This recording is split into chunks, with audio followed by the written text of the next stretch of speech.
I discovered my son secretly married a gold digger and replaced me with his mother-in-law at the altar. As the anonymous CEO who owned his life, I sent them a $3.4 million wedding gift that made the bride shriek and ruined their future. Before continuing, write where you are from or what time it is. The message hit my screen like a dropped brick in a silent library. Isabelle, dear, the wedding. I had no idea. Why didn't you tell us? I was already leaning into the camera, reviewing quarterly projections with my executive team in Singapore. Dark woods surrounded me. The cool morning light in my home office felt clinical. I typed a sharp one moment to the distant faces and frowned at the sender. Cynthia, an old bridge friend. She didn't deal in drama, only spades and hearts.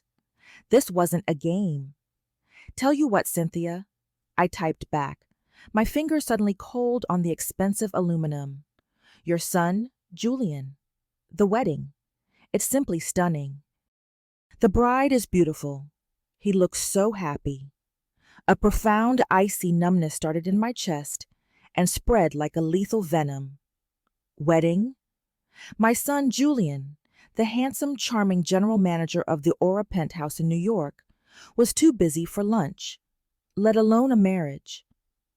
He had told me so just last week. A link followed. I clicked it. It wasn't a grainy photo or a rushed post. It was a professionally shot, edited and scored, same-day edit wedding video, already public on a high-end videographer's page. The title declared, Simone and Julian, a New York fairy tale. I stared at the screen, every breath catching in my throat. There was Julian, my only child, in a custom-fitted tuxedo I had never seen. He was smiling, that brilliant, charming smile he always used to get what he wanted, but he was aiming it at a woman I had only met twice. Simone. She was a concierge from his hotel, a woman I had immediately and correctly identified as an opportunist with venom in her veins. The video was a blur of flashy, expensive details. A grand ballroom, hundreds of unknown guests, a ridiculous 10-tier cake, and flowers everywhere that must have cost more than a small car. Then came the ceremony. Julian stood proud at the altar. Simone floated toward him in a gown that had to have cost a fortune. I watched them take their vows, their kiss, him spinning her around the floor while their friends cheered. And I realized, with a physical pain that was sharp and deep, that I was not there. He hadn't forgotten to invite me. He had deliberately excluded me from a lavish, extravagant, and clearly long-planned event. I muted the buzzing conference call. My grand empty office pressed the silence in on me. I was the mother of the groom, and I was finding out about it, like a stranger reading a gossip column. My reaction was not tears. It was a cold, sharp, clinical shock. The mother part of my brain, the one capable of hurt, shut down instantly. The CEO part, the one that calculates risk and analyzes threats, took control. I rewound the video. I was no longer a mother watching a memory. I was an investigator looking for the why. The sappy orchestral music swelled again. The ballroom doors opened. Groomsmen, bridesmaids. Then the screen cut to Julian. He turned and walked back toward the entrance. My heart, which I thought was stone, gave a stupid, painful lurch. Was he looking for me? Had he panicked? No. He walked to the back where a woman in a powder blue dress was waiting, beaming, eyes wet with tears. It was Patricia, Simone's mother, a mousy, unassuming woman I'd met briefly at a cocktail party. A woman who had looked at me with a strange mix of awe and, I now realized, pity. Julian reached out. He took Patricia's arm. He smiled at her, a smile of pure, easy, filial devotion. The video cut to slow motion. My son, walking his new mother-in-law down the aisle. I slammed the lid of my laptop. Not just exclusion. It was replacement. He had given my role, the mother's honor, to a practical stranger, to the mother of the woman who had surgically excised me from his life. The camera panned to Simone at the altar, watching the procession with a triumphant, tearful smile. This was her masterpiece. This was the public videotape declaration that a new matriarch had been installed. I was, in effect, dead to him. Julian leaned into Simone and whispered, "I love you."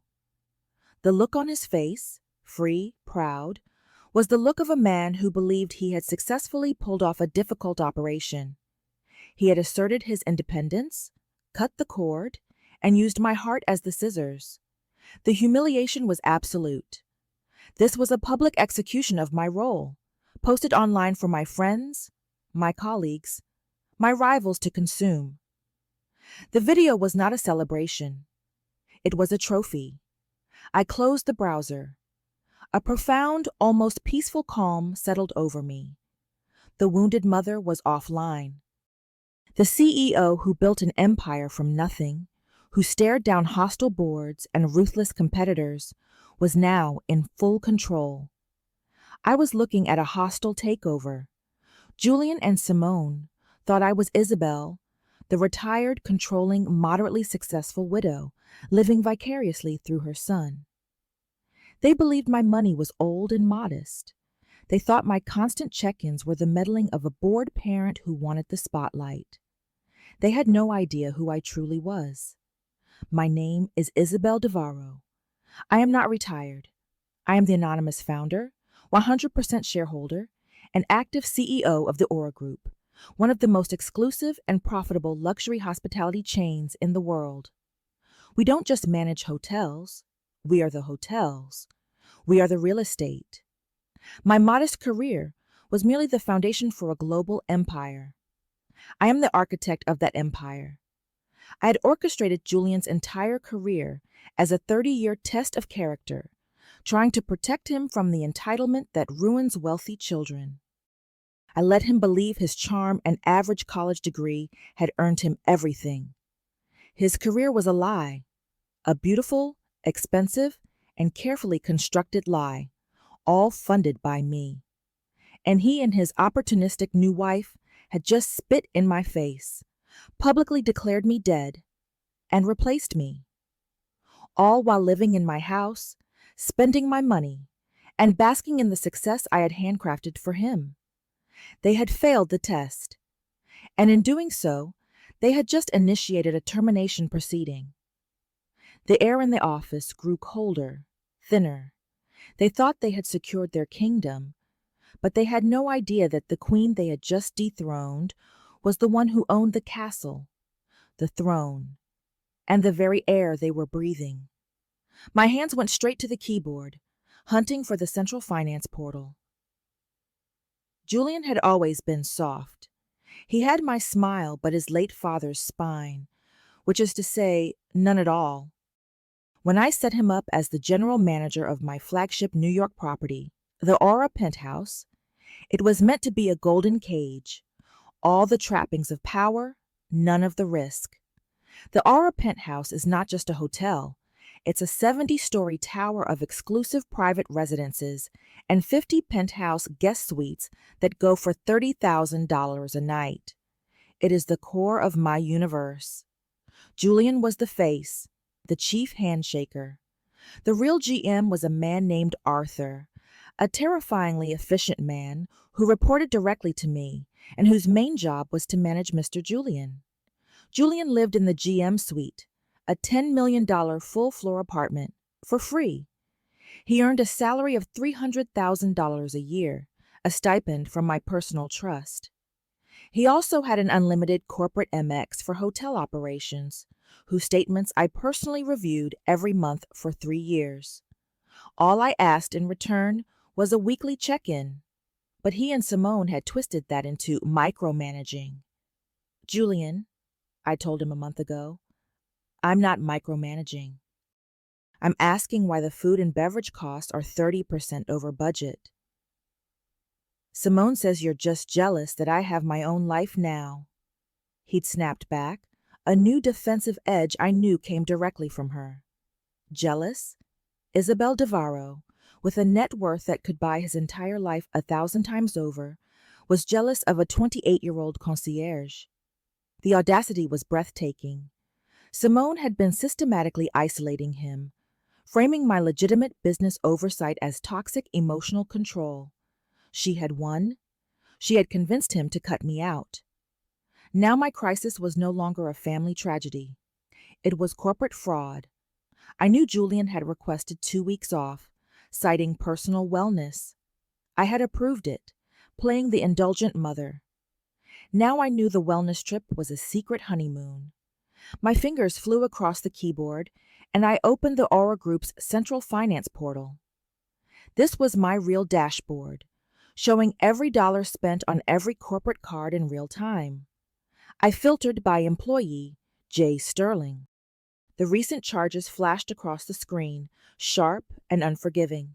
And then I found it. A charge for $100,000, made 3 weeks ago. The vendor name, Ori Shells. My blood, which was already ice, somehow got colder. Ori Shells is not a hotel. It is not even listed. It is my private island, the most exclusive, secure, and expensive jewel in my crown. It is an unproperty, officially non-existent, where heads of state and my real top clients disappear. A $20,000 a night all-inclusive package that is strictly invitation only. Julian hadn't just booked it. He had stolen it. He had used his general manager corporate MX, the card meant for emergencies at the New York property, to charge a $100,000 honeymoon package. I dug deeper, pulling the filed expense report. There was the final unforgivable insult. He had disguised the charge. The line item read, Client Scouting and Competitor Analysis, Seychelles. He was not just stealing from me. He was committing fraud and using my most valuable private asset to fund the honeymoon for the secret wedding where he had publicly humiliated and replaced me. This was a level of betrayal I had not calculated. The sheer, bald-faced arrogance. He had cut me out of his life, but he was happy to send me the bill for my own execution. This was no longer about a broken heart. This was about a CEO's stolen assets. I didn't call him. I didn't rage. I acted. I picked up my secure line and called Mr. Davies. Mr. Davies is the real general manager of the Ori Shells Resort, a loyal, discreet ex-MI6 operative who has been my right hand for 20 years. He knows where all the bodies are buried, because he buried most of them for me. Mr. Davies, I said. My voice was cold steel. Isabelle, Madam CEO, a pleasure. Your son is certainly enjoying his stay. His voice was a smooth, knowing British baritone. That's why I'm calling, Mr. Davies. We have a security situation in the royal villa, the Mr. Julian Sterling and his guest. There was a perfect calculated pause. Sir, but I thought he was your son, madam. He's here on a competitor analysis trip, as per his executive file. He is not, I cut in. He is a former employee. He is here on fraudulent pretenses, charged to a corporate account he no longer has access to. He is not a guest. He is a fraud impersonating an executive of this company. Another cold, understanding silence. I see, madam. How distressing. He is, in effect, a trespasser. How would you like us to handle this fraudulent party? A cold, clear plan had already formed, tightening in my mind like a knot of piano wire. They are in the middle of their dinner service, correct? I knew the 3-star Michelin restaurant on the island was his favorite. Yes, madam. They've just ordered the prestige wine pairing. Excellent, I said. Here is the protocol. First, as of this second, his corporate card is frozen. His personal cards are also frozen. They are all tied to my central trust. I want the account frozen alert to hit mid-meal when the bill comes. I want him to be humiliated. Second, Have hotel security meet them at their villa. Lock them out. Third, prepare an envelope. This will be my surprise gift. I will be emailing you the contents immediately. A three-pronged approach. Understood, madam, Mr. Davies said, his voice the very definition of professional lethal discretion. I will handle the restaurant alert myself. Security will be dispatched to the royal villa. Consider the situation managed. I hung up. I opened a new email to Mr. Davies. Subject, contents for envelope. I attached 3 files, a high-resolution 8x10 photo screenshotted from the wedding video, Julian beaming, walking Patricia down the aisle, a PDF of his formal one-sentence termination letter, and a PDF of a beautifully Aura-branded itemized bill. The gift was on its way, wrapping up the corporate takeover of Julian's life. But I knew Julian. He would try to call his way out of this. He would try to charm his way back in. I needed to ensure the humiliation was so public, so absolute, that his own ambition would be curdled by the consequence. I pulled up the feed from the Ori Shell's reservation system, confirming their dinner service was about to enter the final expensive stages. They were, in a word, ecstatic.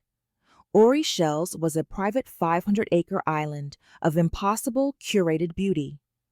Their royal villa was a 10,000-square-foot compound on its own peninsula, complete with a private staff of 5 and an infinity pool that melted into the turquoise ocean.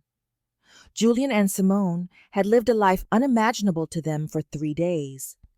They had my champagne delivered to their private beach by a butler. They took the resort's 80-foot yacht out for a sunset cruise, laughing and feeding each other albino caviar. They were not just on a honeymoon. They were celebrating their coup. I've never felt so free, Simone had gushed, lounging by their pool, wearing a bikini that cost more than her old month's rent. I had to admit, she was born to the aura. Or at least, she was born to take it. This is our life now, baby, Julian had said, clinking his glass against hers. He felt like the man he always thought he was. He had an ambitious wife, an unlimited expense account, and he believed he had finally put his controlling mother in her place. We cut the cord to her, Simone purred, her eyes shining with a hard, brilliant light. No more Sunday calls, no more budgets, no more asking permission. She'll get over it, Julian had dismissed, with the casual cruelty of a man who has never faced a consequence. She's from another time. She doesn't understand us. She's just jealous that I have you. Of course she is, Simone had purred, stroking his arm. You're the real power, Julian. You're the boss. You earned all of this. She just sits on her old money. You're the one making it. He nodded, soaking in the lie. He was the boss. His charm, his management style. That was what made the New York hotel a success. His mother just checked the books. And when we get back, Simone whispered, her voice conspiratorial, we talk about your real future, your own brand. The Sterling brand, not Aura. Why should we keep making her rich? We can start our own hotel group. My father's friend knows investors. We can leverage your New York success. Julian's eyes had lit up, wide and hungry. Yes, that was the next step. He would use his mother's flagship property as a launchpad to build his own empire, and then he would cut her out completely. They toasted to their new venture, Sterling Hotels. They laughed as the sun dipped below the horizon, feeling untouchable, like gods in their own minds. They were just 2 well-dressed, very stupid lambs, happily dining in the penthouse of the slaughterhouse. That night, for their grand finale dinner before leaving the next day, they had a reservation at Lewis, the resort's crown jewel, a Michelin 3-star restaurant built into the cliffside. The staff, all of whom had been briefed by Mr. Davies, treated them with divine reverence. Mr. Sterling, what an honor! The maitre d', A man with the smooth precision of a Swiss clock bowed. Julian and Simone exchanged a small, private, arrogant smile. Yes, well, she's busy, Julian said, waving a dismissive hand. Of course, sir. The chef has prepared a special tasting menu for you, and the sommelier has selected the prestige wine pairing. The meal was a parade of absurd, decadent luxury. Foie gras, gold leaf, albino caviar, lobster poached in 3 kinds of butter. Each course was paired with a wine that cost at least $1,000 a bottle.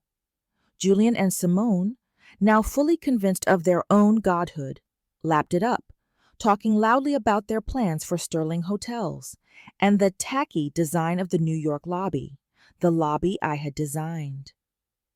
Finally, after a dessert that involved dry ice and an edible sugar sculpture, the bill came. It was presented on a heavy silver tray.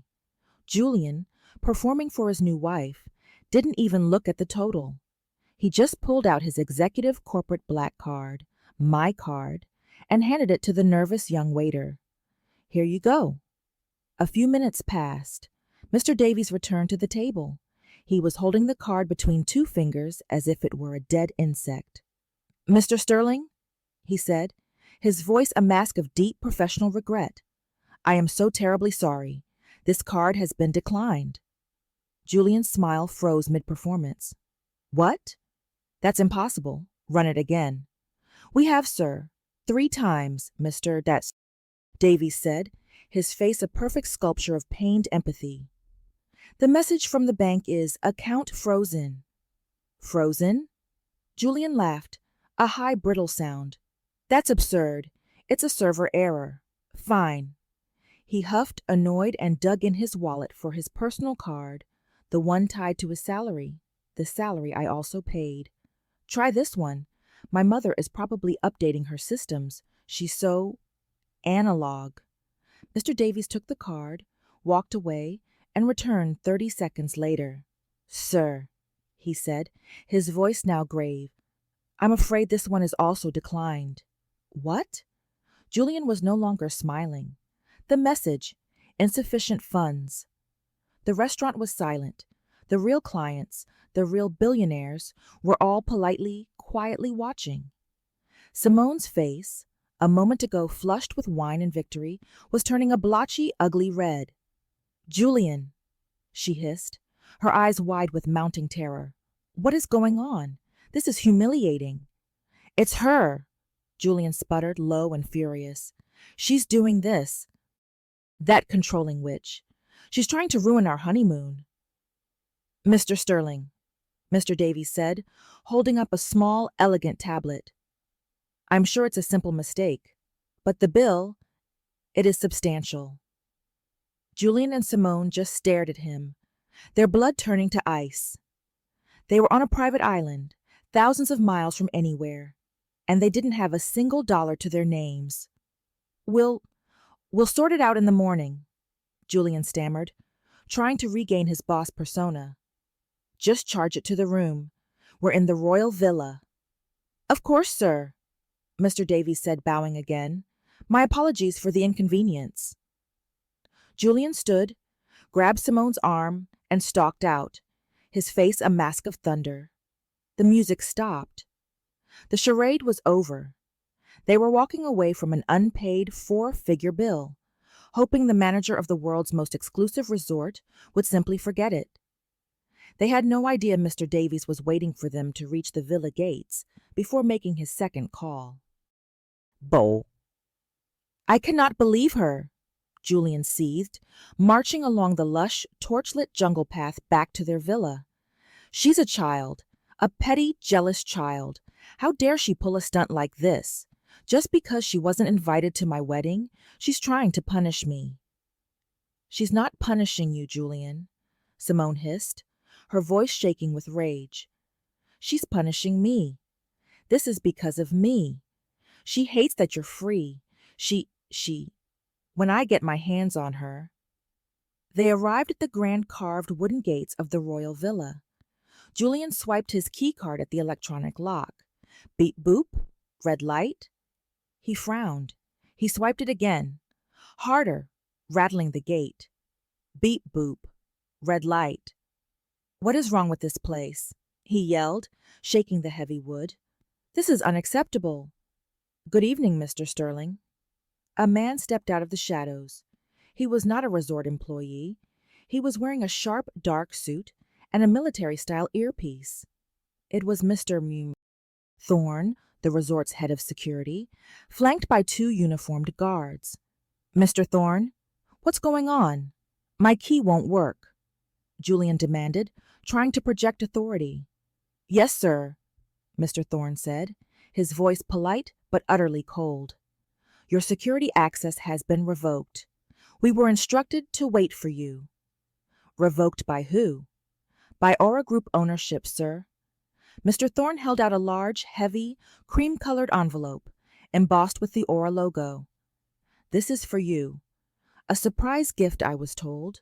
From Madame Isabelle. Julian snatched the envelope. A gift? Was this her apology? He tore it open. Simone crowded next to him, peering over his shoulder, her breath tight. The first thing that fell out was a beautiful, glossy 8x10 photo, printed on heavy cardstock. It was the picture from the wedding video. Julian, beaming with pride, walking Patricia down the aisle. What? What is this? Julian whispered, his face going pale. He pulled out the second item, a single heavy sheet of paper, also embossed with the Aura logo. It was a letter. It contained one sentence. Your employment with the Aura Hotel Group is terminated, effective immediately, for gross misconduct and theft. Julian's blood turned to ice. Terminated? No, she can't. Julian, what is this? Simone snatched the third item from the envelope. It was a long, itemized bill, stamped past due. Aura Penthouse GM Suite, 36 months, $2,400,000. She read, her voice trembling. Salary stipend, 36 months, $900,000. Ori Shells, Royal Villa, 4 nights, prestige dinner and wine pairing, yacht charter. Her eyes scanned the page, the numbers inflating with every line, until they reached the grand total at the bottom. Total due, $3,429,240. For a long, dead second, there was no sound but the crickets in the jungle. Simone's face was white. She looked at the number. She looked at the termination letter. She looked at the picture of her mother, and then she screamed. It was not a small, ladylike shriek. It was a raw, guttural, animalistic sound of pure, abject terror and rage. It echoed through the quiet, luxurious night, the sound of a future, a life, dissolving into thin air. As Simone's scream was still echoing, Mr. Thorne spoke, his voice not faltering for a second. Sir, as you are no longer an employee, he said, as if reading from a script, your security access to all Aura properties has been revoked. The Royal Villa is now being prepared for the next guest. You can't, Julian stammered, his mind short-circuiting. He was holding the $3.4 million bill in his hand. It was trembling. This is my hotel. I'm the GM of New York. You report to me. With respect, sir, Mr. Thorne said, his voice flat. I report to Mr. Davies, who reports to Madame Isabelle. You, sir, appear to report to no one. You are a civilian. You can't just kick us out. Our things are in there. My clothes, my passport. Simone had finally stopped screaming, her voice a low, shaking hiss. Ah, yes, your belongings, Mr. Thorne said. The hotel staff has already packed your luggage and had it moved. Moved? Moved where? Julian asked, a tiny, pathetic flicker of hope in his eyes. We have moved your belongings to a standard room, sir. Room 112, by the service entrance and the desalination plant. It's all we had available. The humiliation was a physical blow. The service entrance by the plant. That was where the junior staff and contractors stayed. Furthermore, Mr. Thorne continued, holding a small leather billfold, while Madame Isabelle has handled your corporate malfeasance, you are still responsible for your personal bill for your stay thus far. Mr. Davies has drawn it up. That is $78,400 for the food, the wine, the spa treatments, and the yacht charter that were not part of your competitor analysis package. Julian couldn't even say the number. 78,400. The hotel is, of course, holding your passports at the front desk as collateral pending payment in full. Julian's legs gave out. He sagged against the villa gate. Trapped. They were trapped on a private island, thousands of miles from home, with no money, no credit, no jobs, and no passports. This is kidnapping, Simone shrieked, stumbling back. We'll call the police. Mr. Thorne almost smiled. Ma'am, on this island, we are the police.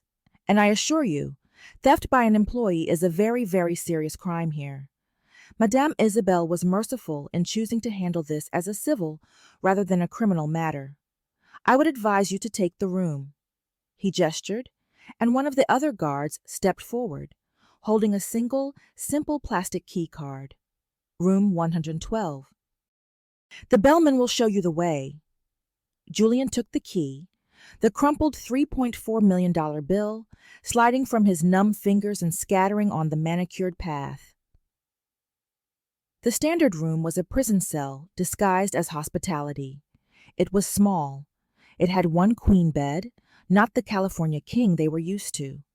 The walls were thin. They could hear the clanging of service carts and the low, constant thrum, thrum, thrum of the desalination plant outside their window. The view was a concrete wall. Their beautiful designer luggage, including Simone's dress that cost at least $50,000, was piled in the corner, looking absurd and out of place. This is hell. Simone was pacing, her wedding ring feeling like a lead weight on her hand. Okay, just calm down, Julian said, his hands shaking as he pulled out his phone. She's just proving a point. She's bluffing. I'll call her. I'll apologize. It will be fine. He dialed my number, the number he had been dreading calling for a year. It rang once, then click, straight to voicemail. She sent me to voicemail, he whispered, staring at the phone like it was a viper. What? Simone shrieked, snatching the phone. Give me that. She dialed my number from her own phone. Click. Straight to voicemail. Blocked you? She blocked me too. Simone's eyes were wide with a terror that was beyond rage. She's abandoned us here. The panic set in, a real, animalistic terror. They were trapped. They tried everything. They called the hotel front desk. I'm sorry, Mr. Sterling, but your account is locked. We cannot authorize any outgoing international calls until your $78,400 bill is settled. They tried the room's Wi-Fi to email me. Access denied. Please see the front desk. They were in a digital, financial, and physical cage.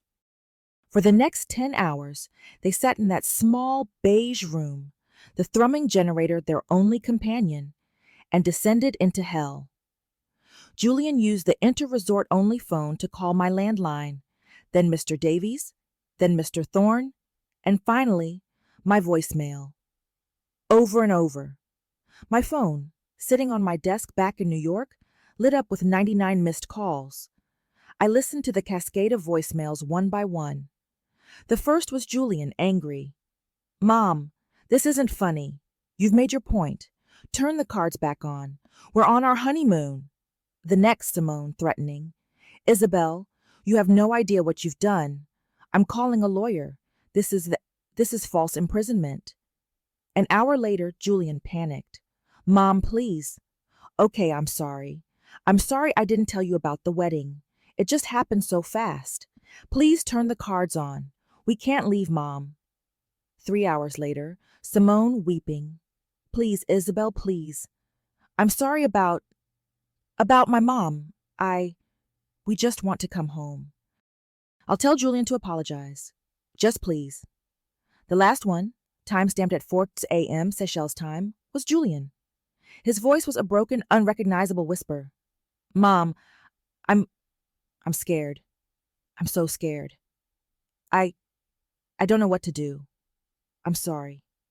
I'm sorry for everything. Just please, Mom. Just help us. How do we get home? I saved that one. The golden boy was finally broken. The sun rose on room 112.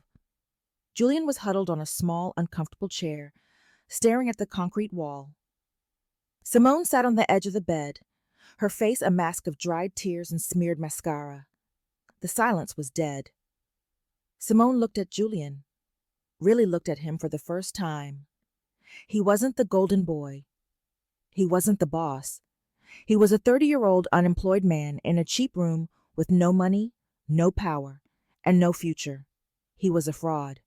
You lied to me, she whispered, her voice a low, gravelly rasp. Julian looked up, his eyes red and hollow. What? No, Simone. Baby, this is just her. She's crazy. Shut up, Simone said. The word was a command, not a request. Just shut up. I've been listening to your lies for a year. Lies? Your life? Your job? Your salary? Your penthouse? You told me you owned that apartment. You told me you were the youngest GM in the company's history. You're a fraud, she shrieked, finally snapping. I'm not a fraud. It is my job. She just pays for everything. It's a family company. A family company you just got fired from? She screamed. A family company where your mommy can just turn you off like a light switch? I tied my life to you. I thought you were a player, but you're nothing. You're just a spoiled little boy living off his mommy. I was going to, he pleaded. We were going to build our own brand. Sterling Hotels, remember? Simone let out a high, bitter, terrifying laugh. Sterling Hotels with what, Julian? With what money? You don't have any. You have a $3.4 million bill. You haven't just ruined your life. You've ruined mine. Your ticket? He whispered, the final pathetic realization dawning on him. Yes, my ticket, she screamed. I didn't claw my way out of my life to marry a dependent. I thought you were a partner, but you're less than nothing. She grabbed her own purse, the only thing that was truly hers, and walked to the door. Where are you going? He stammered. I'm going to the front desk, she said, her voice dead. I'm going to call my mother. I'm going to have her wire me just enough money for a coach ticket home. And then I'm going to have her call a lawyer. I'm getting an annulment. Simone, you can't. I can, she said, opening the door. You are nothing, Julian.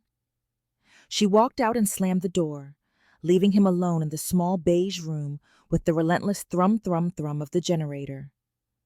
I let them stew. I let Simone's mother, Patricia, wire the money. I'm sure it was her entire life savings for a one-way coach ticket.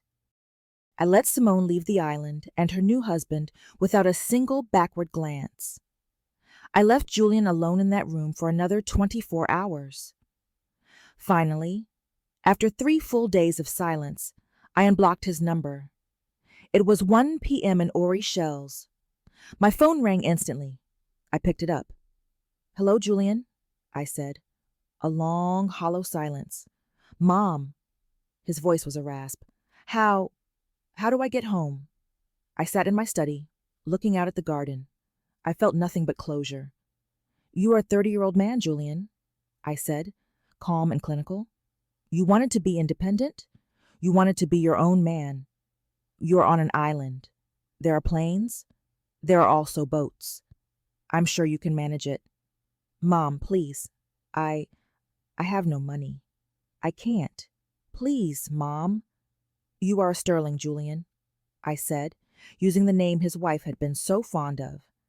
And as you and Simone were so excited to build Sterling Hotels, I assume you have investors. Call them. Call your father-in-law. Call Stephanie. Mom, please. I'm I'm sorry. Goodbye, Julian. You wanted to cut the cord? I just held the scissors for you. I hung up and blocked his number again, this time for good. Then I picked up my other phone. Thomas, I said to my real travel agent, book me a one-way ticket to Seychelles, first class, and please call ahead to Mr. Davies. Have him hold the royal villa for me. I hear it just opened up. I looked at the wedding video, still open on a tab. Julian smiling, walking Patricia down the aisle, and I smiled too. The first phase of the war was won. The second phase, I knew, would be fought on my turf, New York. I checked into the royal villa 2 days later. Julian had spent 3 miserable days in room 112 by the thrumming desalination plant. I walked past the spot where his luggage had been piled, the scent of fresh ocean air replacing the lingering stench of panic. The villa was perfect. I was in my own castle, finally at peace, while the exiled prince was halfway across the world, penniless and disgraced.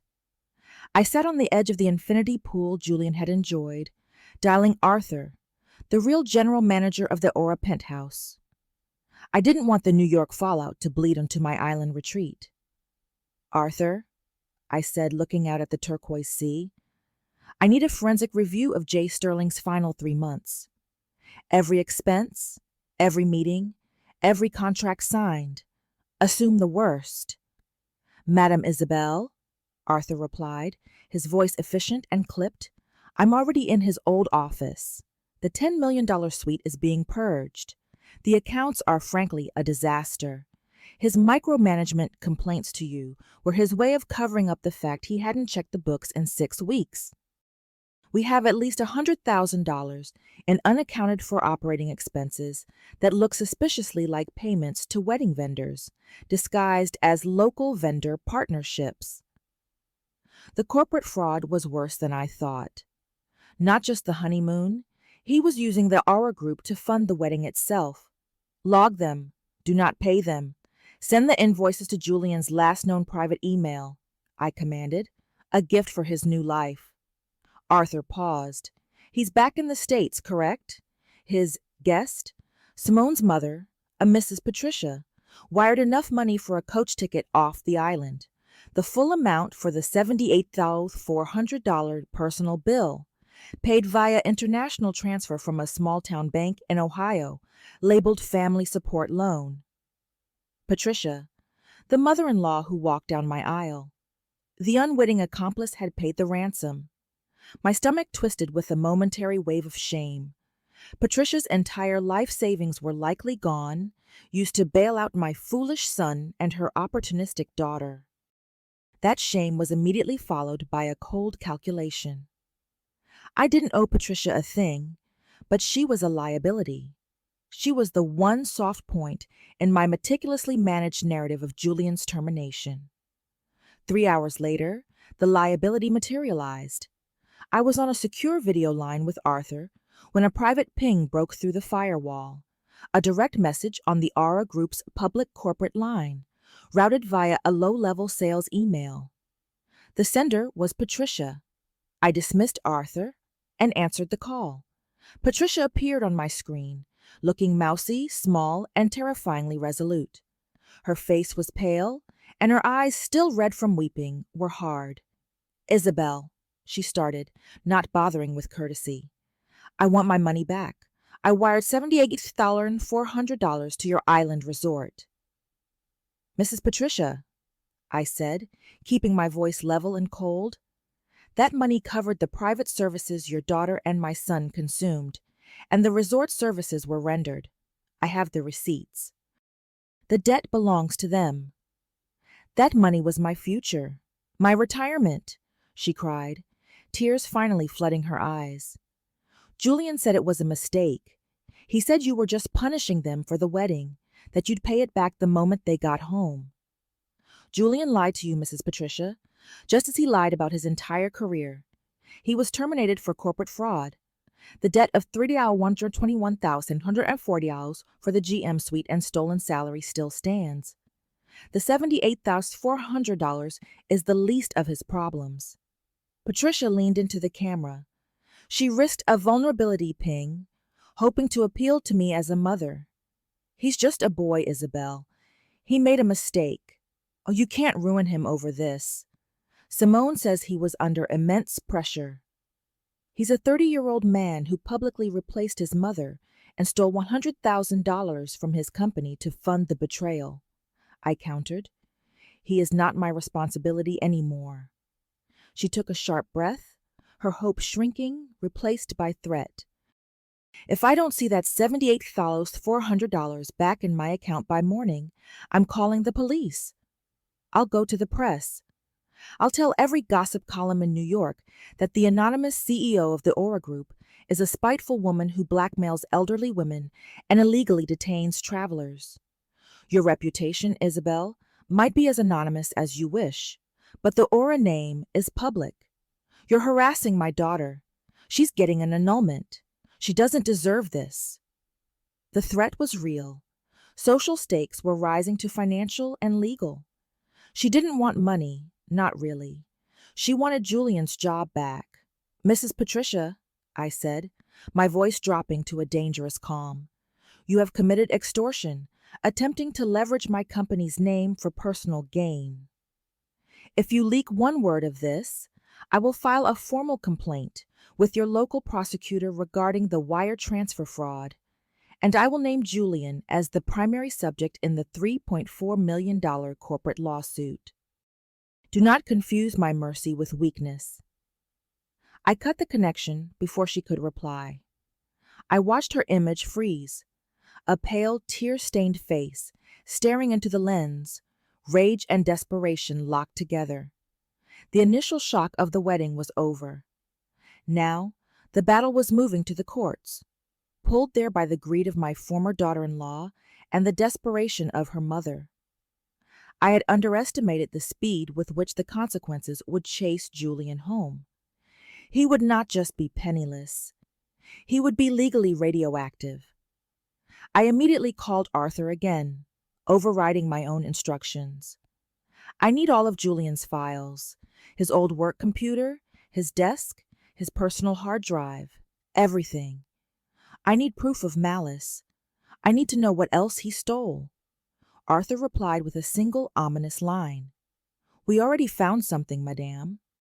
It's a file named Sterling Hotels. Arthur's voice was tense, the calm precision of the ex-military man fraying slightly. The file was hidden on a secondary drive labeled Personal Photos. Not a plan, Madame Isabelle. It's a blueprint, a detailed competitor analysis for Sterling Hotels. I closed my eyes. The Royal Villa suite, usually a sanctuary, felt suddenly small. A blueprint for what, Arthur?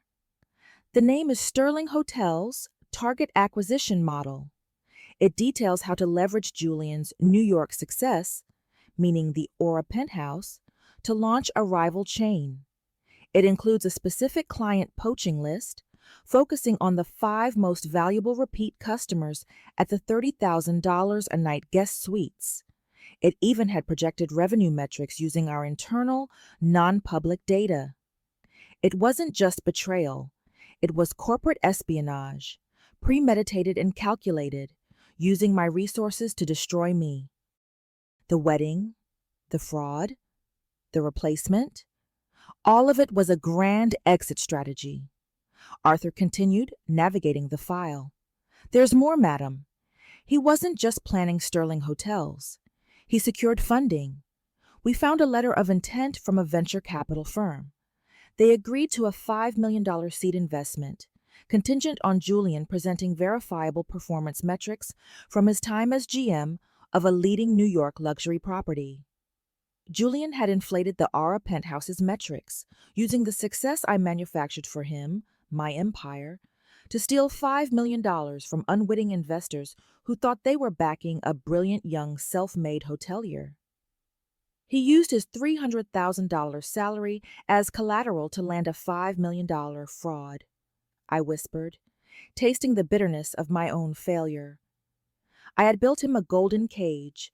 He tried to use the bars to build a siege engine. The funds are technically in escrow, pending final due diligence, but the letter is signed by both Julian and Simone. They use their secret wedding as proof of partnership stability. Arthur paused. Simone is named as the director of operations.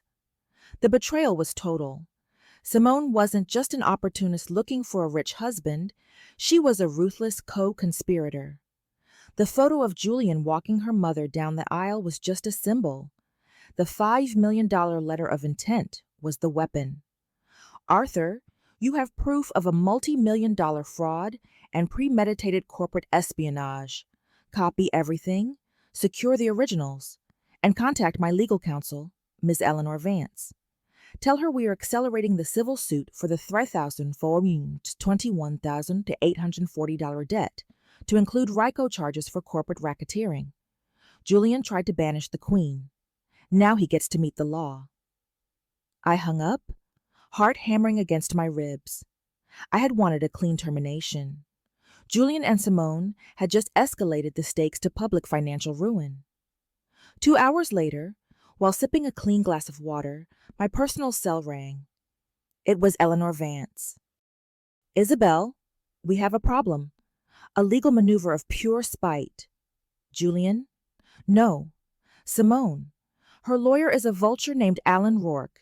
He just filed for the annulment, on the grounds of fraud. Not Julian's corporate fraud, but Julian's fraud against her. I felt a sharp sensory jolt, like stepping on broken glass. Elaborate. The filing claims that Julian knowingly misrepresented his net worth and career status, asserting that the GM title and the $10 million apartment were owned assets. She is claiming that when the $3.4 million debt and the termination hit, she realized the marriage was based on a lie. And here's the knife twist. She is claiming Julian committed the $100,000 Aura Shell's corporate card theft without her knowledge or consent to ensure her annulment remains clean. Simone was attempting to save herself entirely, sacrificing Julian on the altar of her own ambition. She was leveraging the theft I caught him for to prove she was a victim, not a co-conspirator. She's a status hunter, Isabelle, Eleanor said, and she's very good at seeing which way the wind blows. My pulse spiked. If Simone succeeded, she would walk away clean, with an annulment, no debt, and a victim profile, while Julian would be left holding the entire $3,421,840 bill, plus the corporate fraud charges and the $5 million investor lawsuit. She had cut him out with surgical precision. She won't get away with it, I said, my voice steady. The signed $5 million letter of intent names her as a director of operations. That proves she was an active co-conspirator in the Sterling Hotel's fraud. Send the file to Rourke. Let's see her annulment and her new career evaporate at the same time. I slid the phone onto the granite countertop, the expensive crystal making a faint click sound. I had offered Julian mercy, but Simone would only receive consequence. Simone's gamble on the annulment was a clear attempt to save her reputation and shift the criminal exposure entirely onto Julian. But she was dealing with the Aura Group, not a naive old widow. Eleanor immediately sent Simone's vulture lawyer, Alan Rourke, the $5 million letter of intent for Sterling Hotels, the one Simone co-signed as director of operations. The response was immediate. The annulment filing vanished. Rourke retreated, the air thinning instantly. Simone had lost her first play. But the vacuum was immediately filled by a much larger threat. Eleanor called me back the next morning. The $5 million investors are not happy, Isabelle. They realized Julian used inflated metrics from Aura Group to secure their funding. They are suing Julian and Simone for fraud and breach of contract, and they've named Aura Group as a necessary third-party witness. This was the public escalation I had dreaded. The financial stakes had now climbed to public litigation. Aura Group prides itself on anonymity. My 100% ownership has always been hidden. Being named a witness would force me to disclose internal documents, risking my control and exposing Julian's elaborate lie to the entire luxury hospitality sector. Aura Group as a witness?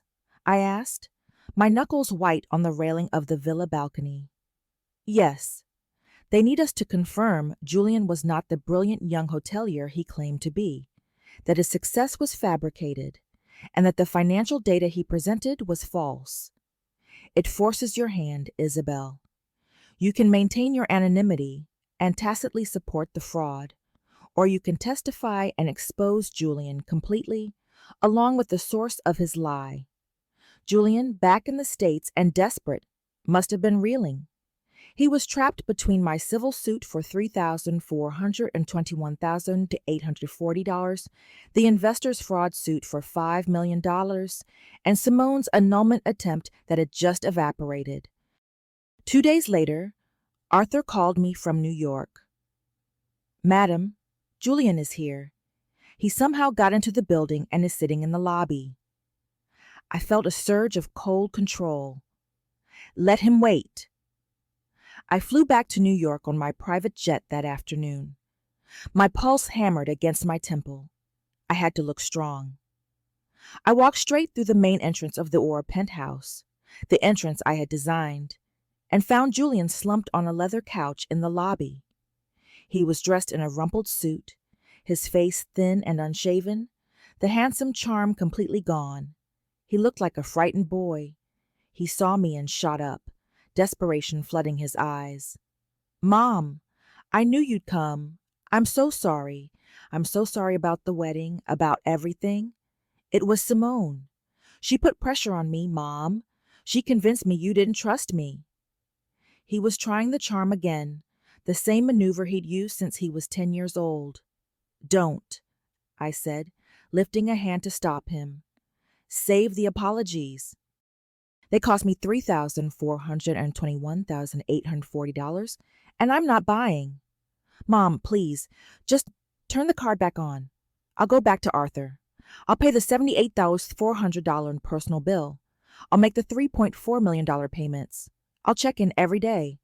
Just give me the GM job back. I can fix this. I walked past him and into Arthur's adjacent office, which had a glass wall overlooking the lobby. Julian pressed his face against the glass, pleading silently. I took a seat behind the mahogany desk, Julian's old desk. Julian, I said, activating the desk speaker, my voice carrying clearly but not loudly enough for the general public. You did not just lose a job. You committed corporate fraud, and you are about to be sued for $5 million by venture capitalists, plus the debt you owe me for the GM suite.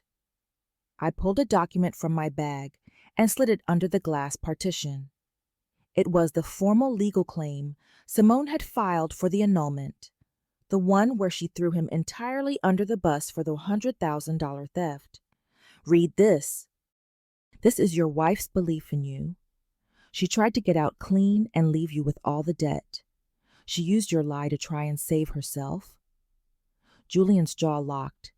He read the legal jargon, his face draining of color. The final betrayal, not from me, but from the woman he chose to replace me with. You have 1 hour to leave this property, I commanded, standing up. If you are still here, I will instruct Arthur to contact the local police regarding the misuse of the corporate American Express. Your choice. You wanted freedom, Julian. Now you have it. Julian looked up, his eyes hollow. He knew the fight was over. He was nothing. He turned and walked out of the lobby. I had destroyed my son. I had won the battle for control, but the war for my company's anonymity was just beginning. Eleanor was waiting for me in the next room. She slid a new stack of papers across the table. Julian is gone, but the investor suit is moving forward. You've been served, Isabelle. You are required for deposition on the 10th of next month. I looked at the signature on the subpoena. It was signed by the opposing counsel, Michael Sterling, a longtime rival of the Aura Group, a man known for his ruthlessness in corporate litigation. Michael Sterling is the name of the lawyer who filed this? Yes, Eleanor confirmed, and he is notoriously ambitious. He knows our group has no visible owner. This is his shot at a massive public discovery. I stared at the name. Michael Sterling. Sterling Hotels. Was this a planned coincidence? Or did Julian and Simone's web of lies lead deeper than I could imagine? I had just successfully pushed my son out of the Aura penthouse, but the man who was coming to interview me knew exactly how to make the anonymous CEO bleed. The date for my deposition loomed like a guillotine, the 10th of next month. Michael Sterling, the lead counsel for the $5 million investors, was a known corporate predator who specialized in exposing the hidden liabilities of luxury empires. He didn't care about Julian's childish betrayal. He cared about forcing me to publicly disclose my 100% shareholder status, which would be like throwing a rock into the still water of the Aura Group's carefully curated reputation. My primary goal had shifted from punishing Julian to protecting the company. Aura Group's value and the secrecy that protected my $30,000 a night clientele depended on the illusion that it ran itself, not that it was the property of a single, vengeful matriarch. We have two choices, Isabelle, Eleanor explained, setting out her legal briefing in my New York office. We can maintain your anonymity, refuse to testify fully, and let the court dismiss the investor suit against Aura for lack of evidence. But this leaves Julian and Simone technically liable for the $5 million fraud and gives them a small chance of appealing, dragging the name out for years. Or we go public. You testify, confirm Julian's career was a lie, expose the entire scam, and end both the $5 million lawsuit and Julian's credibility forever. The cost of option 2 was my anonymity. The price of option 1 was never truly having closure. I paced the office, the leather chair pressing in on me. I had spent 30 years building this empire in the shadows. I wasn't ready to step into the light just to swat a fly. Michael Sterling is applying pressure, Eleanor said, her voice low.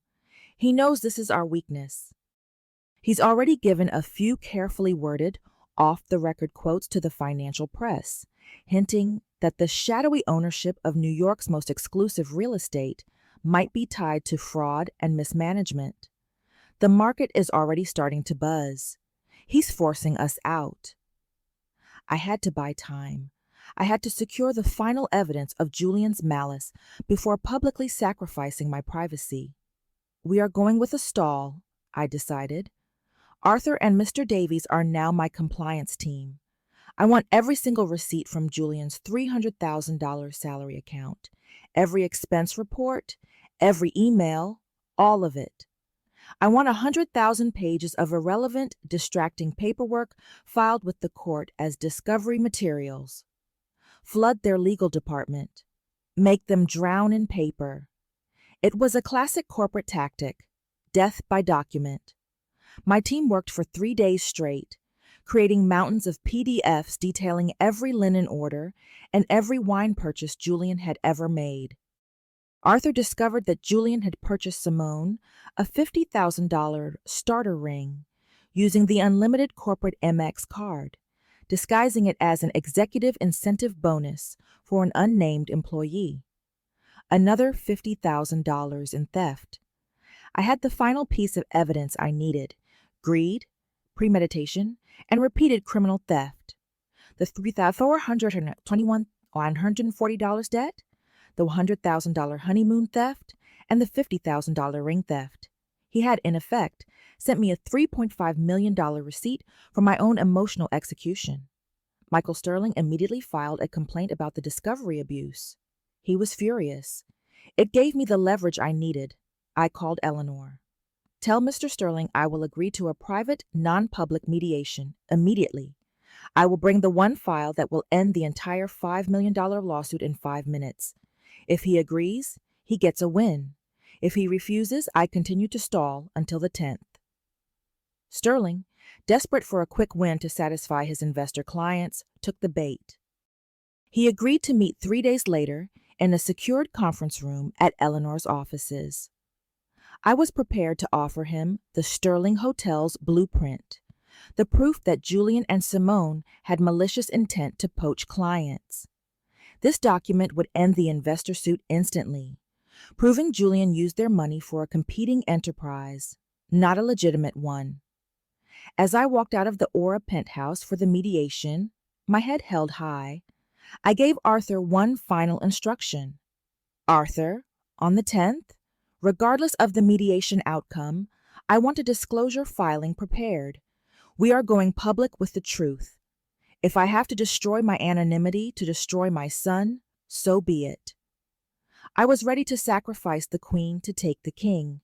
3 days later, I walked into the conference room, the Sterling Hotel's file in my hand, ready to face Michael Sterling and end the $5 million fraud. But I found not Michael Sterling, but Julian sitting alone at the table. Julian sat alone in the conference room, looking smaller than I remembered. He was dressed in a cheap, ill-fitting suit, a ghost of the custom-fit tuxedo he wore at the wedding. He looked up, his eyes meeting mine. They were not eyes of arrogance or panic, but of a broken, desperate fatigue. "Where is Michael Sterling?" I demanded, closing the door behind me. Julian shifted uncomfortably. He dropped me. He met with Eleanor. He saw the files, the $3,721,940 debt, the $5 million lawsuit, the fraud. He told me I was radioactive.